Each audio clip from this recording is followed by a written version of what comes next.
Every contract is an agreement but every agreement is not a contract के बारे में जानेंगे हम लोग इस वीडियो में। Hi guys, my name is Yashvi and आप देख रहे हैं लेट्स हैव एन शो। आज के डिस्कशन का टॉपिक है every contract is an agreement but every agreement is not a contract.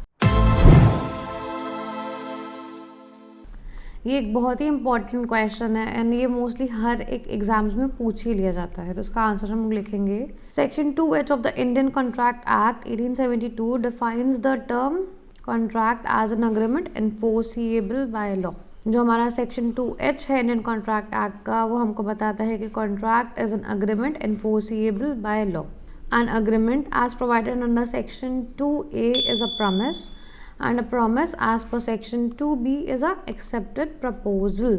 2A में हमने जाना था कि हमको proposal / offer की डेफिनेशन मिली थी। फिर हमने 2B में जाना था कि जो एक्सेप्टेंस होता है प्रपोजल का वो 2B में होता है। An agreement consist of a proposal और offer made by one side. एक तरफ से हमको ऑफर या प्रपोजल मिलता है और उसका acceptance from the other side. An agreement is a much broader term than a contract. ऐसा हम लोग क्यों कहते हैं? ऐसा हम लोग इसलिए कहते हैं because an agreement is a genus and a contract is its species। ऐसा इसलिए बोला जाता है क्योंकि एक जीनस के अंदर बहुत सारे कॉन्ट्रैक्ट आ जाते हैं और अग्रीमेंट तो बेसिक होता है, तो अग्रीमेंट का जो एसेंस होता है वो सब में सेम होता है, लेकिन कॉन्ट्रैक्ट अलग अलग होते हैं। जैसे कि एक जीनस है पैंथेरा, इसमें लेपर्ड भी आ जाते हैं, पैंथर भी आ जाते हैं, टाइगर भी आ जाता है और कैट भी आ जाता है। तो फैमिली तो एक है लेकिन स्पीशीज बहुत अलग अलग हैं। इसीलिए हम बोलते हैं an agreement being the genus and the contract being it's species. अब हम जानते हैं हर कॉन्ट्रैक्ट अग्रीमेंट होता है बट हर अग्रीमेंट कॉन्ट्रैक्ट नहीं होता, क्योंकि अग्रीमेंट को कॉन्ट्रैक्ट बनने में कुछ कंडीशंस चाहिए होती हैं और मेन डिफरेंस तो लीगल ऑब्लिगेशन का होता है। Some of the conditions are when there is a proposal as per section 2A, when the proposal is accepted as per section 2B। एक प्रपोजल होना चाहिए एज पर सेक्शन 2A और एक acceptance होना चाहिए एज पर 2B। अब जो हमारा एक्सेप्टेंस भी होना चाहिए वो कम्युनिकेटेड होना चाहिए as per section 4। As per section 4 क्यों? बिकॉज 4 में ही हमको बताया जाता है कि एक्सेप्टेंस जो है प्रपोजल तक पहुंच गया है। It must be made absolute and unqualified under section 7। अब जब अंडर सेक्शन 7 हमारा ये एक्सेप्ट हो जाता है तो जो हमारा ऑफर होता है, जो हमारा एक्सेप्टेंस होता है, वो इतना इजीली विड्रॉ नहीं किया जा सकता है। मतलब हो सकता है रिवोक, बट इतना इजीली हो जाएगा तो मतलब नहीं रह जाएगा ना। और भी क्या कंडीशन अंडर सेक्शन 10 अग्रीमेंट को कॉन्ट्रैक्ट बनाने में? There must be some consideration required and prescribed under section 23, 24 and 25। Consideration होना चाहिए parties का under section 23, 24 and 25। Parties must be competent to contract under section 11 and 12। मतलब जो parties होती हैं वो contract करने के लिए eligible होनी चाहिए, माइनर नहीं होने चाहिए, अनसाउंड माइंड नहीं होना चाहिए, डिस्क्वालिफाइड फ्रॉम लॉ नहीं होना चाहिए। The consent must be free as required by section 14।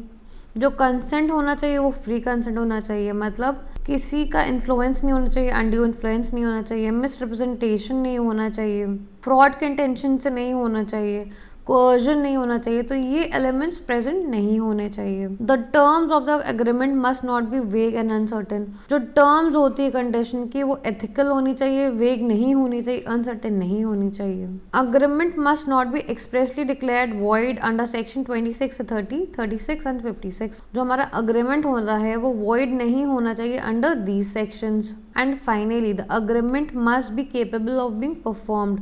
कोई अनएथिकल या कोई अनलॉफुल अग्रीमेंट नहीं कर सकते हैं हम लोग। तो जो अग्रीमेंट होना चाहिए हमारा वो केपेबल होना चाहिए of being performed. A contract comes into existence only when the above mentioned conditions are fulfilled. अब हम लोग जानेंगे कौन सी कंडीशंस फुलफिल होनी चाहिए हमारी। प्रपोजल होना चाहिए, प्रपोजल का एक्सेप्टेंस होना चाहिए, जो एक्सेप्टेंस होना चाहिए वो कम्युनिकेटेड होना चाहिए सेक्शन 4। जो हमारा एक्सेप्टेंस होना चाहिए वो एब्सोल्यूट अनक्वालिफाइड अंडर सेक्शन 7 होना चाहिए। हमारे पास कंसिडरेशन होना चाहिए एज प्रिस्क्राइब्ड अंडर 23, 24 एंड 25। जो पार्टीज होती हैं वो कॉम्पिटेंट होने चाहिए under section 11 and 12। Consent free होना चाहिए अंडर सेक्शन 14।